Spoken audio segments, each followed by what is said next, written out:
Welcome to the Unknown Frontier Media, a channel dedicated to exploring the mysteries that exist at the edge of science, history, space, and the unexplained.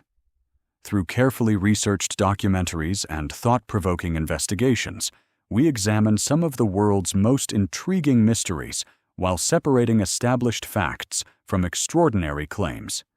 Today, we explore one of the most controversial figures in UFO history, Robert Lazar.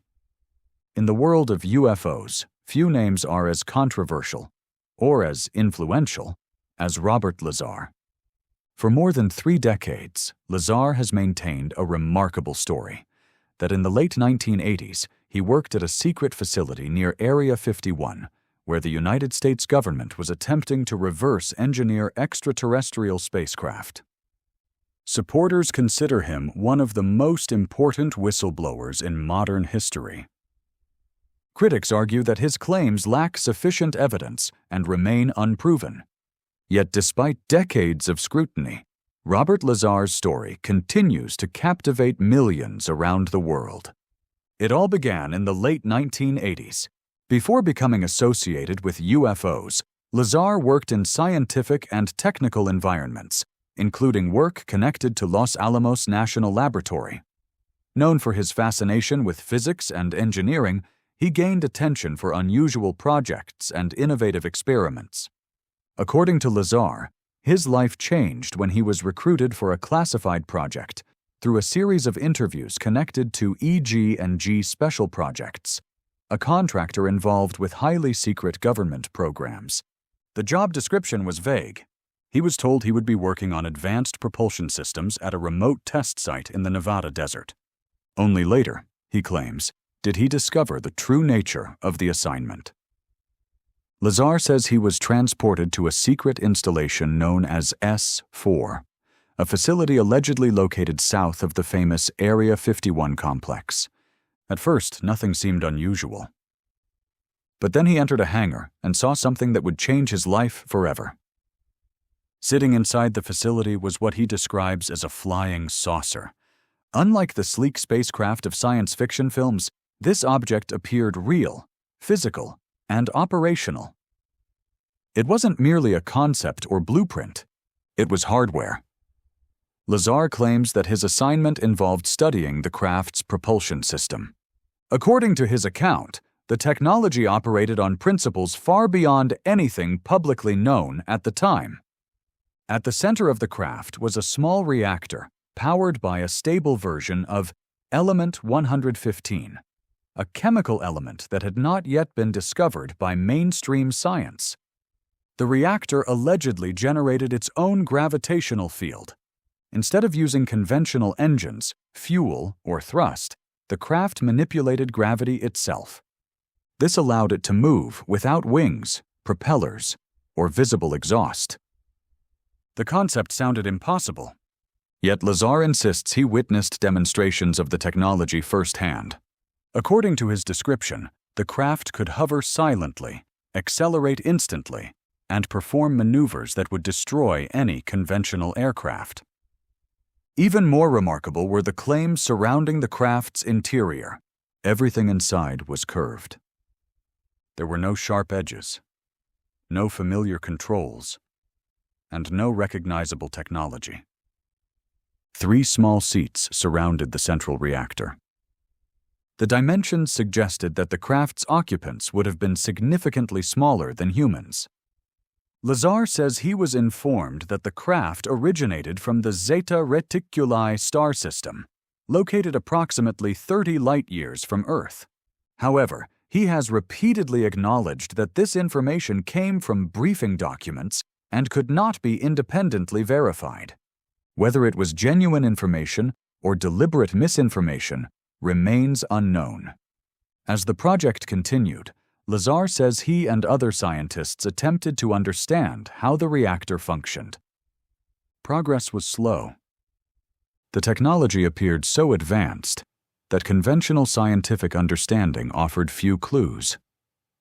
According to Lazar, some previous researchers had even been injured or killed while attempting to study the system. One of the most famous aspects of his story involves the alleged flight tests.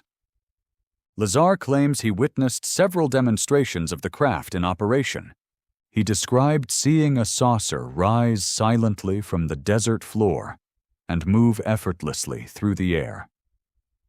Believing that the world deserved to know what was happening, he eventually brought friends to observe one of the scheduled test flights from a distance.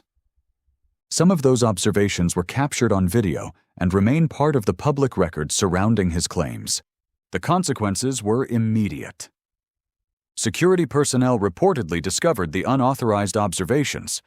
Lazar says he was questioned, removed from the program, and warned about discussing his work. Soon afterward, he made a decision that would define the rest of his life. In 1989, he went public. Appearing in interviews with investigative journalist George Knapp, Lazar revealed his story to the world. The reaction was explosive. For some, he was a courageous whistleblower exposing one of the greatest secrets in human history. For others, he was simply telling an elaborate story without evidence. The controversy deepened when researchers attempted to verify his background. Records connected to his education and employment proved difficult to locate. Lazar argued that efforts had been made to erase his history in order to discredit him.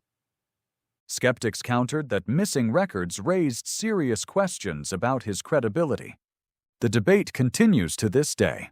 What makes Lazar's story particularly intriguing is that certain elements appeared unusual at the time, but later gained attention.